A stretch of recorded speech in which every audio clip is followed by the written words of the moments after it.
Alright, hello there everyone. I know I don't want to have to do this video, but we gotta talk about how New York City is in a crisis, as our mayor likes to say it right now, and I'm particularly titling this video, Eric Adams is Destroying New York City, because honestly, we are now facing the worst possible doomsday scenario you could think of. And if you're not aware, and maybe because you're not in New York and you don't keep an eye on the news here and you're out of the loop, I'll explain what's going on from my viewers who do not live in New York State, because I know my Long Island friends know about this by now. So, the mayor, Eric Adams, is proposing a 15% budget cut by April. Yep. So that's right, folks. Within the next 4 months, we're going to have less New York City services. So that means less cops, less firefighters, less EMS. I know tomorrow they're going to cut library hours at certain locations throughout the 5 boroughs. And not only that, I've heard from Councilwoman Vicky Palladino, there is a real chance that by April, I may only have trash pickup 1 day a week. I'm supposed to have my trash picked up Wednesdays and Saturdays. Alright? So we know what's going on here. We clearly know what in the world is going on to New York City right now. It's awful. It's just awful right now. And it's because of, and I know I'm going to get controversy for saying it, but I blame the governor of Texas, and President Biden's at fault for this too. Because we left our borders open. Alright, so these migrants came over here, they overwhelmed the city, and we're paying for them. Well, what about the legal citizens like me, who, now, again, I'm an American born in New York. Alright, I will say that, but I'm also a dual state resident because I live in Maryland part-time. But, you know, this is what I mean. You know, I'm just glad that, at least in Delmarva, we don't have to worry about migrants. Alright, not as much. But on the Delaware side, I could debate what John Carney's doing, but that's besides the point. But here in New York, we're in a doomsday scenario according to what the mayor calls the crises we are facing. And again, the title of this video is called Eric Adams is Destroying New York City. And that's why I have that picture I took of him from 2021 in the thumbnail where he's crying. He should be crying. But he's not. He doesn't care. Alright, he's just purposely doing what Pine Power LI constantly says is the plan. Alright? And pretty much the plan is working. So not only is it affecting Long Island, but it's primarily affecting New York City too. So Long Island is a different story where you have these snobby people taking over. New York City is in a different situation where we're facing incompetency from the people that supposedly run our government. And yet you have the common sense people like Vicky Palladino, for an example, who are disgusted and fed up with this like me. So it's bad, folks. It really, really is bad. And why do you think that a seat in the Bronx went Republican? They're getting tired of this. They want to hold the mayor accountable. Oh, and not to mention, once we hit January, you're going to hear talk of, oh, they want to rechange the housing laws again. Hochul's thinking about it. Which, trust me, we'll talk about that in the new year. Believe me, because remember, we're facing Senate and Assembly elections next year, and we got to hold these people accountable for that. So, next week, I'll tease it. We'll talk about this new law the governor signed, the Second Chance Act. I don't really want to focus it today. We'll do it sometime next week. Alright? I'll figure out when to do it, but the time and the patience I have for this video is calling out the mayor. We're going to talk about how bad this fiscal crisis is going to be, what we are facing, because we're going to flash back to a dirty time in New York City history, ahem, the 1970s, which my parents lived through it, my relatives lived through it, and of course my parents' friends who still live in Brooklyn lived through it. So there's a lot we got to talk about. Oh, and not to mention, we're going to talk about in this video how the mayor is facing political corruption. Oh boy, look what's going on to my precious New York City right now. So without further ado, let's get into what the mayor announced on Thursday. Alright, so I found the video on X, and that's the only way I can find it here, so I do apologize if I can't really put it in full screen as much, but this is the best that I can do because we're also going to watch a CBS 2 report on what the city's pretty much facing. So without further ado, let's watch what the mayor had to say about the financial crisis that we're facing.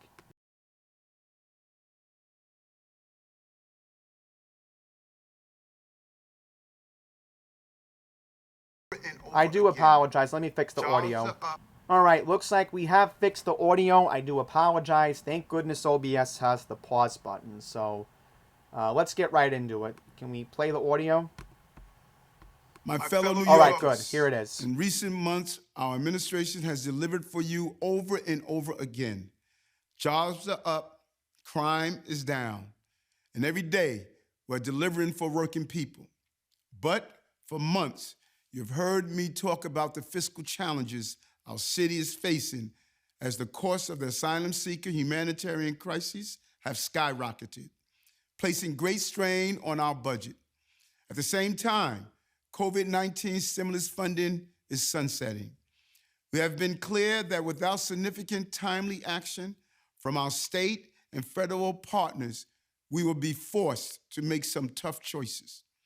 As we have made these hard choices, the well-being of New Yorkers has always been our top priority. We have not only managed taxpayer dollars responsibly and balanced the budget as required by law, but we have done so while minimizing disruption to the services New Yorkers rely on. In September, we directed every city agency to reduce city-funded spending by 5%. Since then, every agency has found savings with minimum disruption to services and no tax increases. Our efforts were successful. Today, we are delivering our November financial plan update with a balanced budget, just like you and your families must do when you sit down at your kitchen table and pay your bills every month. But while we succeeded, make no mistake, we are not out of the woods. We added billions of dollars to care for the migrants. COVID funding is sunsetting, and we must close a $7 billion budget gap in the coming fiscal year. That is the reality we are facing. And if circumstances don't change dramatically, city agencies will be forced to reduce city funding spending by 5% 2 more times within the next 6 months. That would mean disruptions to the services we all rely on. We cannot afford to be divided as a city in this moment. We must come together and speak with one voice to Albany and Washington, D.C. to get the support we need. We urge you to join us in that call. I have been in this city through good times and difficult times. Despite the challenges ahead of us, we will continue to come back stronger because that is the New York City way.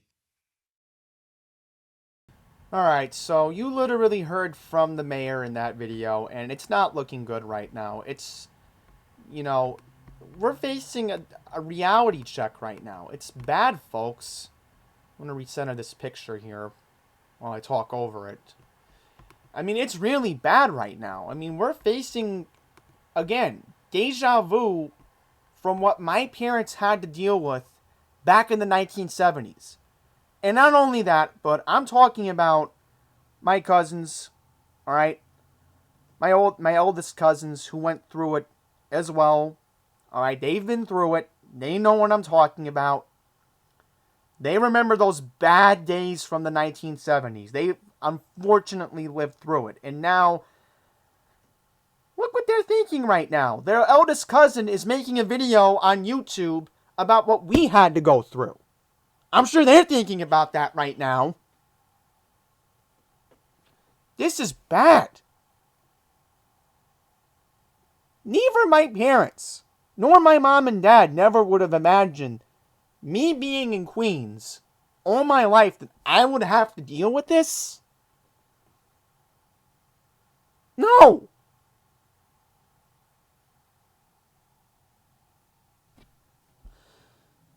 It's a problem right now. So, I don't really want to ramble anymore. I want to show you more facts. Because we have to talk about the facts. So, we're going to play a video next showing what's at stake once we hit April. So, thankfully, New York One did spend about 3 minutes on this. And I'm glad that they did because, trust me, I mean, this is...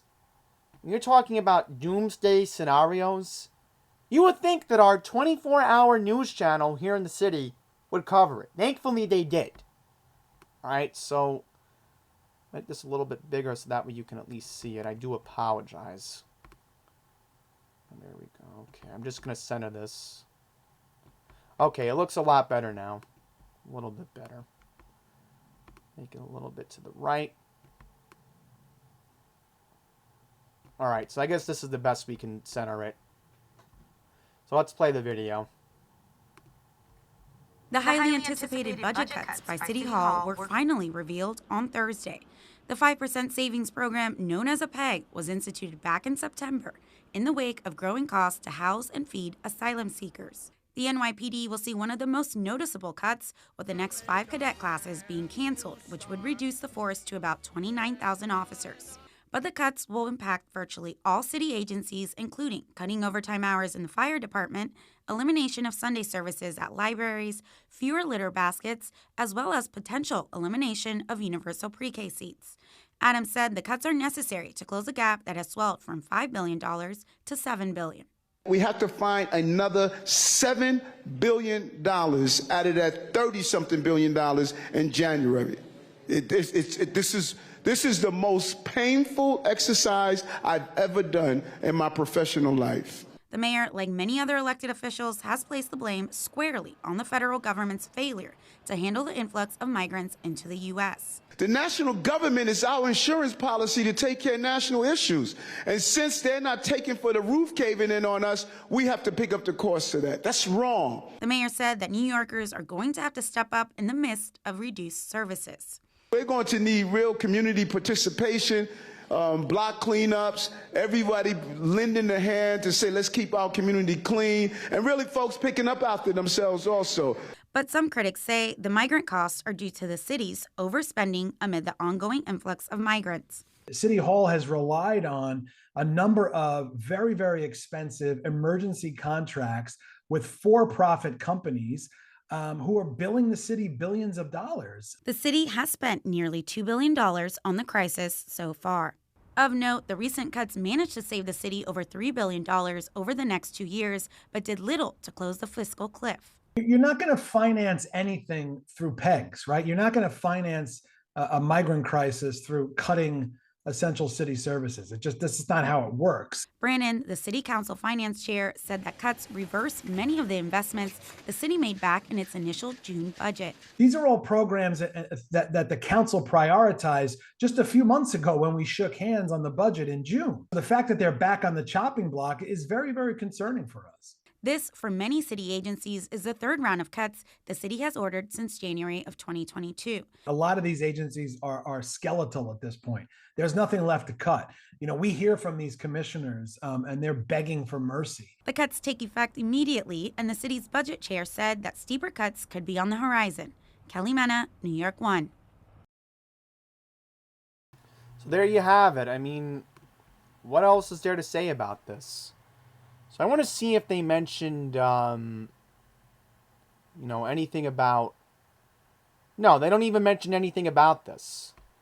All right, well, let's see if Fox 5 had anything about 5%. I guess not. Okay.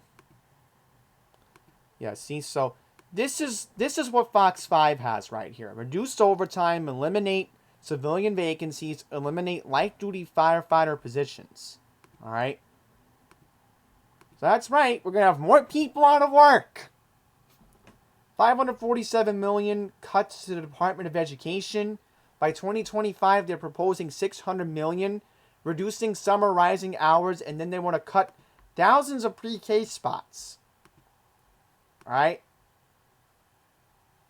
Yep. And then look at this. Most branches of New York City libraries, not just the New York public ones in New York, in Manhattan, Staten Island, and in the Bronx, which operates NYPL, but that means the Brooklyn Public Library and the Queens Public Libraries are probably going to be impacted. And this guy, Justin Brennan, I mean, this is a joke. Man. This guy literally goes on a freaking brag fest. But let's hear from actual people. All right? Yeah, look at this. The next 5 police academies. Look at this. I'm going to move this to the left so you can see this. This is what CBS 2 has. The next 5 police academy classes canceled. All right? I mean, what else is there to say about this? Yep. So here are the budget cuts for the sanitation department. All right. So fewer little baskets out of the outer boroughs and residential areas. And not only that, programs to clean pedestrian areas, greenways, and empty lots to be cut. And, again, when Vicky Palladino tells me that there's a real chance that we may only have 1 day a week garbage pickup, and she's serious about this. She has mentioned this not only to me, but to everybody else in the 19th. All right, she said, this is not to my constituents here in the 19th. This is going to affect the whole city. All right, Andy?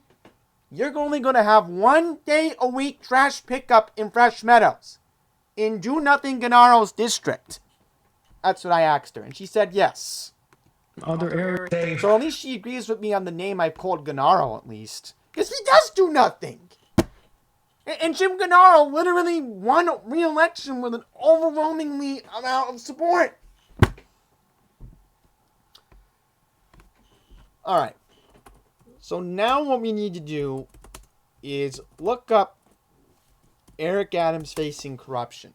Because not only is Eric Adams dealing with this, but we need to talk about how the mayor literally lied to Channel 7. The mayor literally lied to Channel 7. Alright, it's in this video clip. So we're going to watch this next because we all know how Ed Mangano got taken down. We don't need to get into that with that restaurateur that gave him favors a long time ago. Apparently, Mayor Eric Adams, when he was the Brooklyn Borough president, was asking favors from Turkey. We're going to begin with breaking news, and we have just learned that FBI agents seized New York City Mayor Eric Adams' phones and an iPad earlier this week. Now, this is part of the federal corruption investigation into if the Adams mayoral campaign conspired with the Turkish government and others to funnel money. Now, Josh Einiger has just been following the latest information. He's in the newsroom. He's going to give us what he knows. What do you do, Josh? First of all, David, we should stress that no one has publicly accused Mayor Adams of any crime, nor has anyone suggested he personally is the target of an investigation. But in the past half hour, an attorney for the mayor's campaign has confirmed what would seem to be quite an escalation in this federal investigation into his campaign. As first reported this afternoon in the New York Times, federal agents serving a search warrant approached the mayor on the street Monday evening and demanded he turn over electronic devices. Federal agents reportedly walked right up to the mayor, told his security detail to step away. Then they joined him in his SUV and took from him 2 cell phones and an iPad. The FBI searched the home of his lead fundraiser a week ago, part of an investigation into straw donations that might have come from a foreign country. Word of this broke today, just 2 days after we interviewed the mayor on Eyewitness News. He told Bill and Sade he hadn't been interviewed by federal officials, by federal officials yet as part of this entire investigation. I tell everyone that's associated with my staff and my campaign, we follow the law. That is my #1 rule. People can tell you, they hear me say it on the campaign trail when I was in Borough Hall.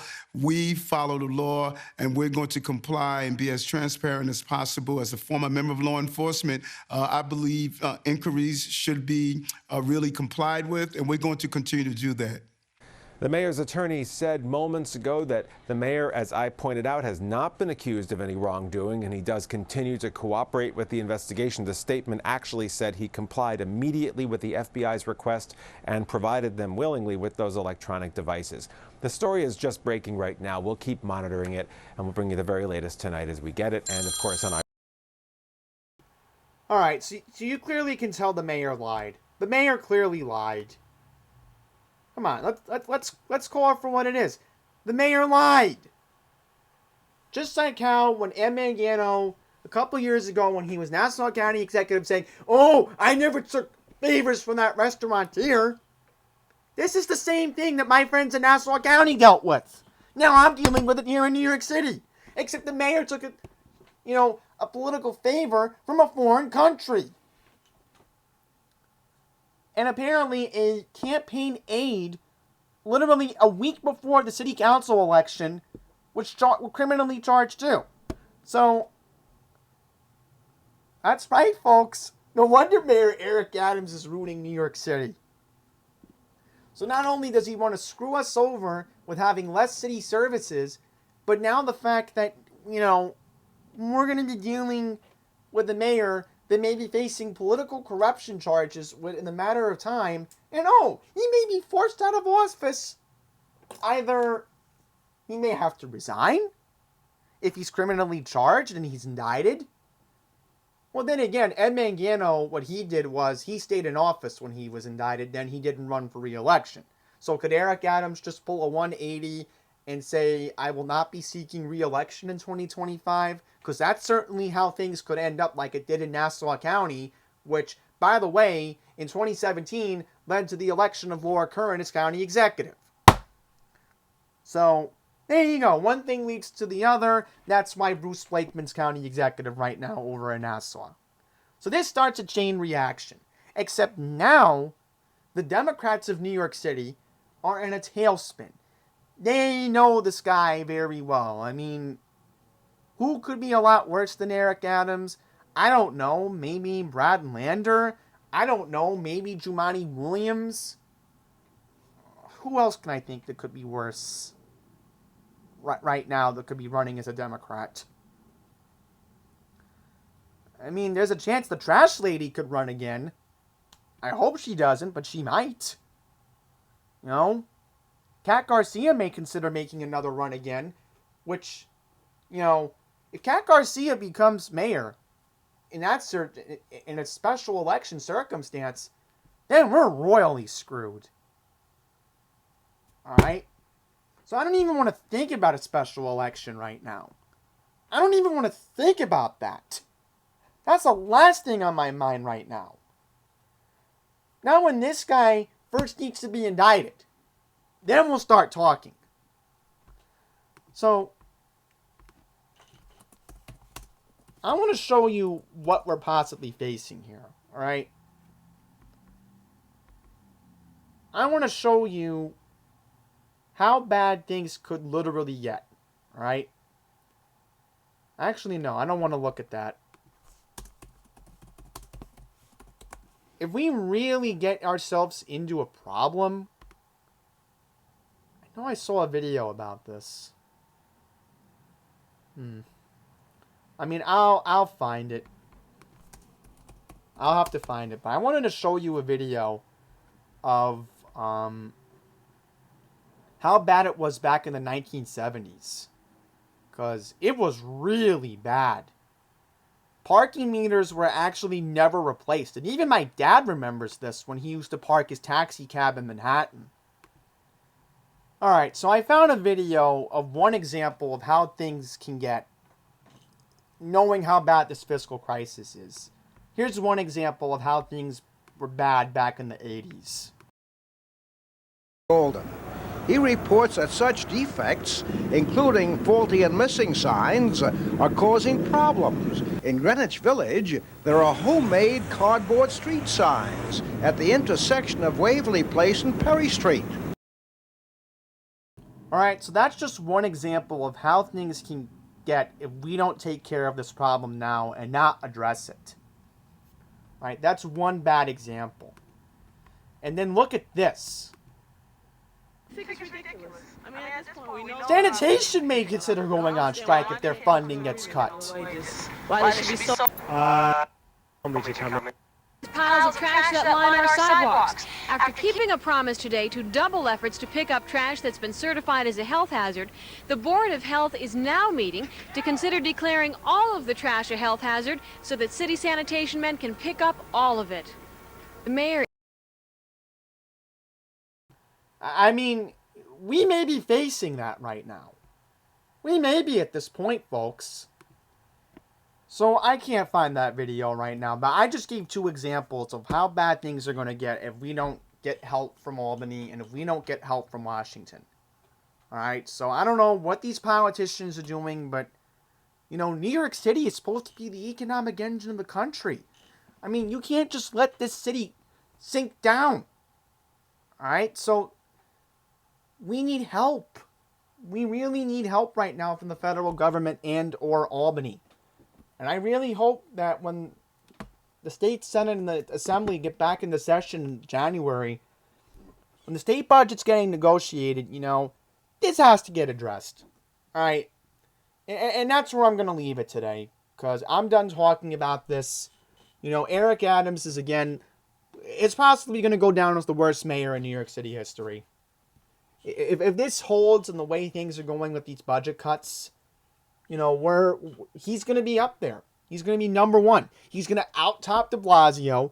He's probably going to out-top Dinkins. And he'll probably out-top John Lindsay for all we know. So I'm done here. That's it. And, you know, you can comment how you feel about New York City being in this problem right now, because we're doomed right now. We are doomed, and we need help. And if we don't get the help, then I don't know what's going to happen. But again, this is what makes me want to leave New York. And the way things are going, I might be out of here sooner than you think, because I don't think I want to stay here with a city that can't even fund basic services. So that's pretty much it.